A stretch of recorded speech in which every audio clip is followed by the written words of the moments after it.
I don't know about you lot, but I'm mad for a bit of camping.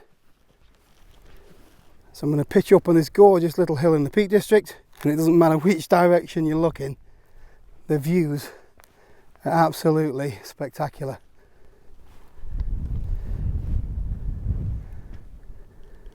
I reckon you'll struggle to find better for such a little hill.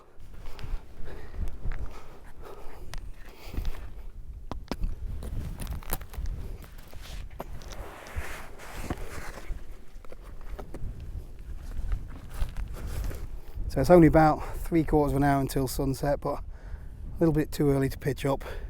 Very popular location, so yeah, there's people coming up to check out these views and that sunset.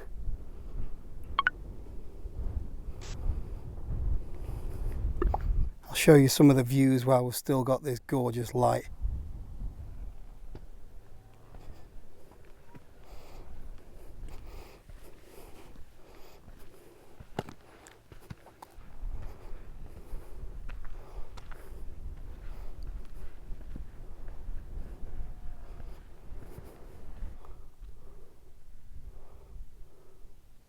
Right, let's get this tent pitched.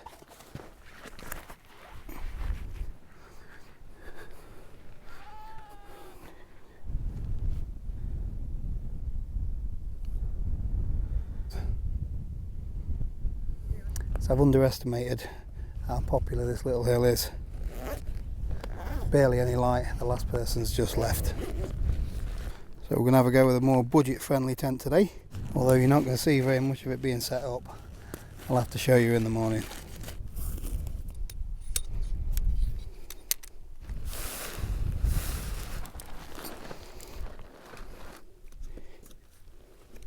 So I've got the tent pitched up, but it's got to be a lesson learned from this one. There's people still on the hill. I don't really like pitching up when there's people around, but that's what happens when you pick places that are a little bit more popular. I'll give you a proper look around the tent in the morning. Seems pretty sturdy though.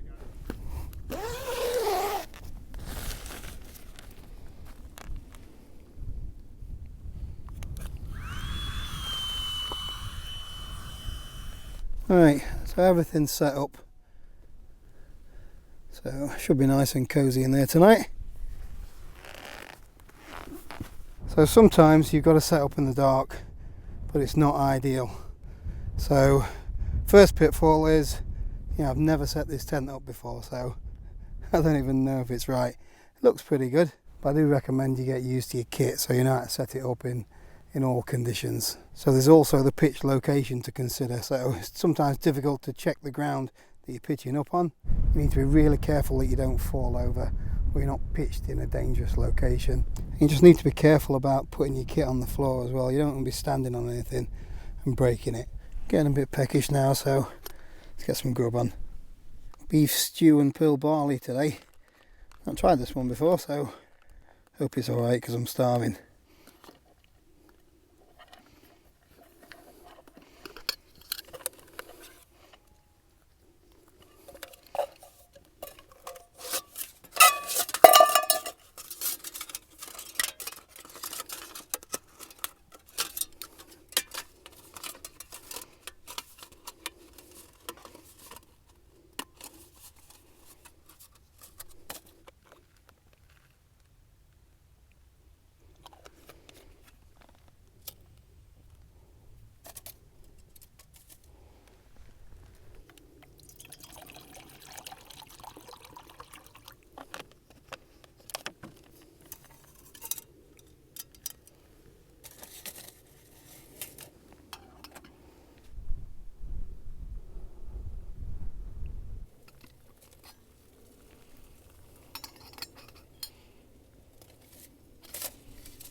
Ready for this.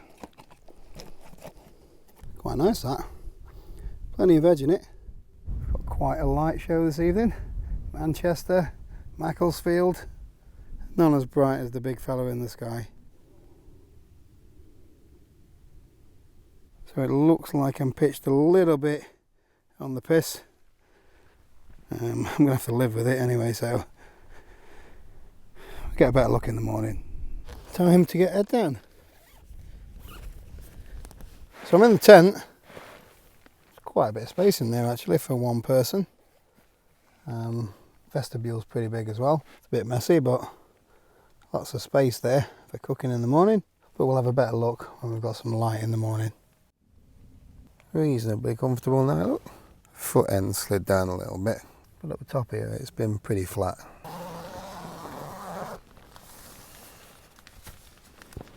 A lovely bit of colour this morning, look. I'm still not first up either. You can see what I mean about the tent being a little bit skew. But I wasn't sliding about all over the place, so it's reasonably flat. You can see the tent a little bit better now as well. Loads of space in there, look. And at that end as well. It's the Zephyros Compact 1. Yeah, I definitely rate it for 140 quid. It's packed small and it's only 1.6 kilos, I think. I am ready for a bit of breakfast. Right, so breakfast is a Wayfarer all day breakfast. Oh yes. There's breakfast on the go. I'll leave an end screen and a link in the description to my other channel if you want to see this stove in a bit more detail.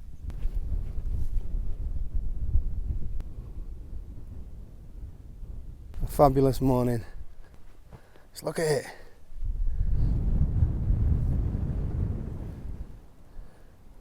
Perfect conditions.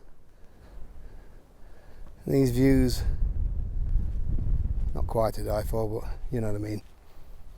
So although it's only a little hill, it is quite steep to get up in places. So that's the route I came up. Nothing too technical. Looks like the kettle's boiling.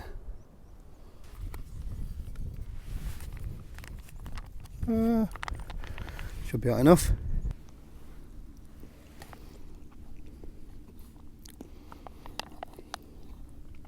Does the job. That was okay, but it's not as nice as them tinned all day breakfasts as you can get. So I recommend just putting one of those in one of these bags, or just bring the tin and put your food straight in the pot. So you can have a bit better look now at how much space you've got inside. There's just about enough headroom for me to sit in it. I'm impressed with this space though. You can cook. It goes right to the back as well, so not like it's just into a little taper. It's quite a lot of space. Get your boots in the front there if you wanted to. There's vents on either end to help reduce your condensation. Reasonable amount of airway between the inner and the outer. Yeah, so if you pulled your sleeping pad right over here, there's quite a lot of space over there to store gear. You put your rucksack inside if you wanted. I think the only bit some people wouldn't like is at the head end. You're not going to get loads of space. So there'll be a few inches between your head and the inner. But that's the case for most of these tunnel tents. So pitching in the dark last night caused issues, but this I used to really like this, but when I've been sleeping on that cedar summit, this was nowhere near as comfortable. I reckon I'm going to retire this.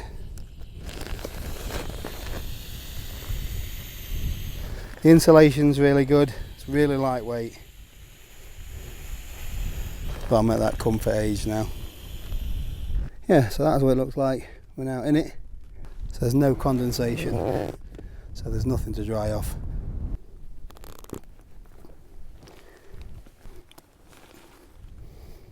A bit like me Terra Nova Photon really. In fact, it's pretty much identical tent, other than it's slightly heavier materials. Not going to put it away really fancy, because as always I'll air it out when I get home.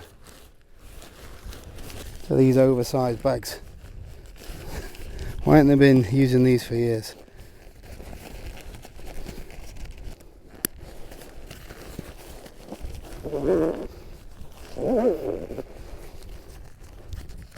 Makes putting things away so much easier. Yeah, 1.65 kilo. Right, so that's where I was. Just a bit of flat grass as usual. Typical that I've got the hill to myself now. I might stop a bit longer yet. You never get tired of looking at views like this, do you?